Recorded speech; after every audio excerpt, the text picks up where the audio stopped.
These workers are always all remote. Here are their best tips. Editor's note. A version of this story appeared in CNN's Work Transformed newsletter. To get it in your inbox, sign up for free here. Many of us are novices when it comes to working from home full-time. And there's a big learning curve as we figure out how to be productive and content during this new normal that, let's be honest, is anything but normal. I've learned that I have to be more direct when I am communicating with my coworkers and bosses.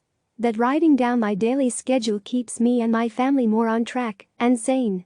That Slack can be extremely helpful, but also a huge time suck. And that there can never be too many snacks and stickers on hand to occupy a toddler when I am on a call. I also miss my work friends more than I would have thought.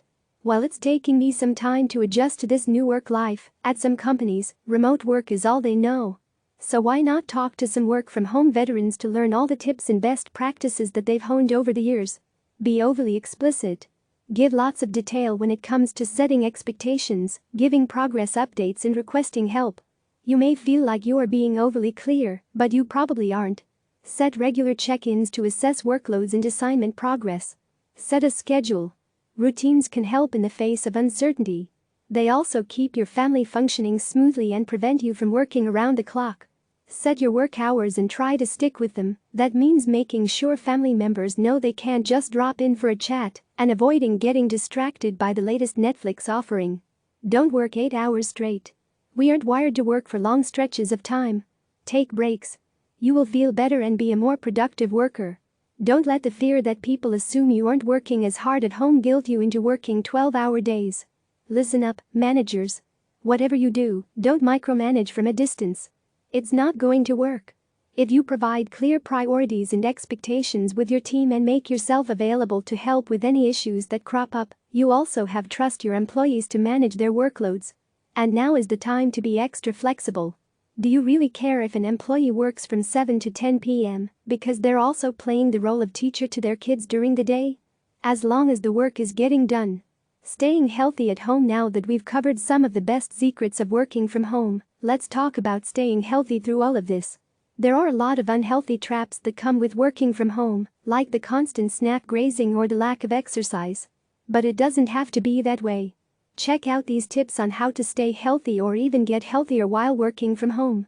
For Gen X women, the struggle is real. For the millions of people in the sandwich generation, meaning they're caring for their kids and their aging parents, this pandemic has pushed stress levels off the charts.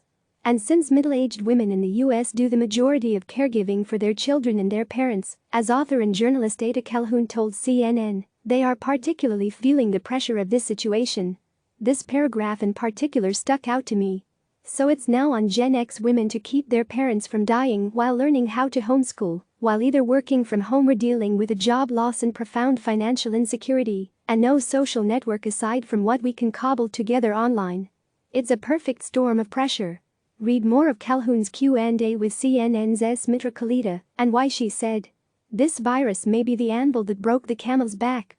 Small businesses stuck in limbo also at a breaking point. Many of the nation's small businesses. With the economy at a standstill, small businesses need cash injections, and fast. Congress passed a $2 trillion stimulus bill at the end of March that allocated $349 billion for the Paycheck Protection Program that offered loans to small businesses. That ran dry in less than 2 weeks.